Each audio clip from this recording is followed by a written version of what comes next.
So flashback to 7th grade Dice, who was, to put it lightly, a raging comic book nerd. This kid was insufferable, let me tell you. And one of the most insufferable traits about this kid was that he really liked making fun of his friends on the bus who liked anime and manga. Specifically this kid, the one wearing that wraparound Dragon Ball hoodie. Yeah, I'd still make fun of that kid till today. However, what was interesting back then is as much as I loved comics, I didn't realize that manga was the same thing, just in some cases even better. I was really judgmental towards the kids that liked it. So of course when we were at Newbury Comics, my brother who loved anime and manga took the first opportunity he got to shove a gunpla in my hand and tell me that it'd go great with my Iron Man figures at home. So I bought it. Literally, I bought it, I went home and built it, and then I loved it. So of course I came back to that same Newbury Comics the next week going, hey, that Gundam was pretty cool. That Gundam, yep, that, I don't like it. It's weird. It's like that Japanese weeaboo stuff, yeah. But I got into those backwards books about it. And once again, he luckily took the opportunity to shove a book in my hand. This book in particular was Mobile Suit Gundam Wing Endless Waltz Glory of the Losers. Kind of a tongue twister of a name, I know. However, the series is no different. The series itself was a tongue twister. That didn't matter to 7th grade me, though, as I ran out of the mall into one of those weird chairs that are for some reason in the middle of the mall. I still don't know why those are there, but I ran out into one of them and started reading. The second I got into it, the art just hit me like nothing I'd ever seen before. Once I got the opportunity to sit down and actually try and comprehend it, I found that that was a little easier said than done, as Gundam Wing is kind of incomprehensible at first. However, 7th grade Dice didn't care. This art was really cool, and he was basically just looking at the robots clash, going, boo, boo, robot, robot. Once I actually got the opportunity to sit down and look into this book and try and read it, 7th grade me discovered it was incomprehensible. However, he did not care. He was way too enthralled in this art. He just kept going through and was completely roped in by these giant robot battles. The art was truly like nothing he'd ever seen before.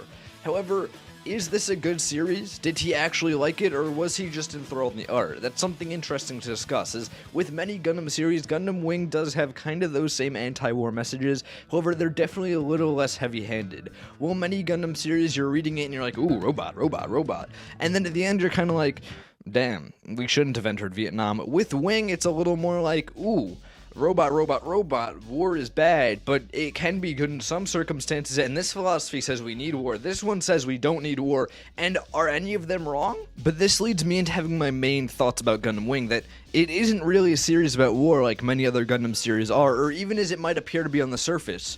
Gundam Wing is a series about personal growth and finding out who you are as a person. So for you guys really to understand what makes this story so special, and unlike a lot of other anime and manga, you need to know the story itself. You need to understand the components of it. And at its core, as complicated as Gundam Wing can be, it really has the two main factions that many sci-fi stories do. You have the colonies and you have the Empire. And what makes this really interesting is that our main characters aren't in either of these factions. They're fighting for the cause of the colonies, however our main character are these 5 teens piloting the 5 Gundams that are too radical for the colonies. The colonies in the series actually denounce them, saying they don't want them fighting for them, they don't support them. Therefore, our main characters truly are outsiders. But that's not what makes it so compelling. What makes it compelling is seeing the ideologies of all these characters. Our 5 main characters all have very different reasons for fighting, different grim backstories, and seeing those 5 different perspectives on war and what it does is really interesting. And even beyond that, seeing the perspectives of the colonies versus the Empire is also super interesting. All this combined makes for a super compelling story. And the best part about this is that at the end they don't say, "Yup, those 5 teens were right." None of that. They just give you these different perspectives, these different philosophies or ideologies, if you will, and say, go. You choose, you decide what you agree with, and they never tell you how to feel. So now you might be saying, well, that's great. There's these giant space robots and these 5 rebelled kids who came from extremely tragic upbringings. How does this relate to me?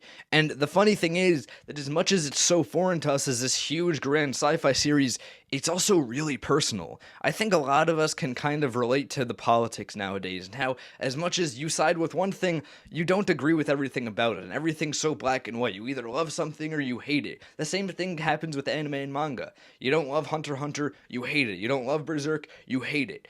there's no in-between anymore, and I think Gundam Wing does a really good job of exemplifying that. As much as many other manga, anime, movies, and TV shows will just say, well, this person's this person's that, this series is about anti-war, this series is about anti-violence, Gundam Wing isn't any of those things. Gundam Wing isn't motivating you to think something, it's motivating you to think anything. It's motivating you to have a stance on something that's more nuanced than, I don't like that, or more nuanced than, I do like that. It's just saying to think for yourself and have some sort of belief that's a little more nuanced, and in turn, probably a little more accurate and representative of what you actually think rather than just what's been fed to you. That's why I think Gundam Wing is a must-read, because it's not about something that you can relate to, but it's about something that'll get you thinking. Get you thinking, what do I think about what's going on around me? Do I really agree with that person in total, or do I not agree with anything that's going on? And it just overall helped me develop a lot through anime and manga in general. As much as, yes, this is related to giant space mechs, it can also be related to anything in life. Do you like that person? Do you hate that person? Well, the answer is probably somewhere in the middle, just like Gundam Wing is a series. Is it a great series? Is it a bad series? No, I love it. Some people might not, and I think that's perfectly fine. So as much as I love Gundam Wing, I really want to get your guys' thoughts on it. What do you think of Gundam? Do you really, really like it? Do you really, really hate it? Or like this series, are you somewhere in between? I'm gonna go out on a limb and say most of you probably haven't read this series, so I motivate you to go read it. The events that I discussed in this video, however vague, were still only the first 7 volumes of the series. I made sure not to go any deeper because I didn't want to spoil anything for you guys. Much like this video is saying, I want you to go develop those ideas for yourself, so go do it. Go read Gundam Wing, Endless Waltz, Glory of the Losers. Kind of a tongue twister of a name, I know.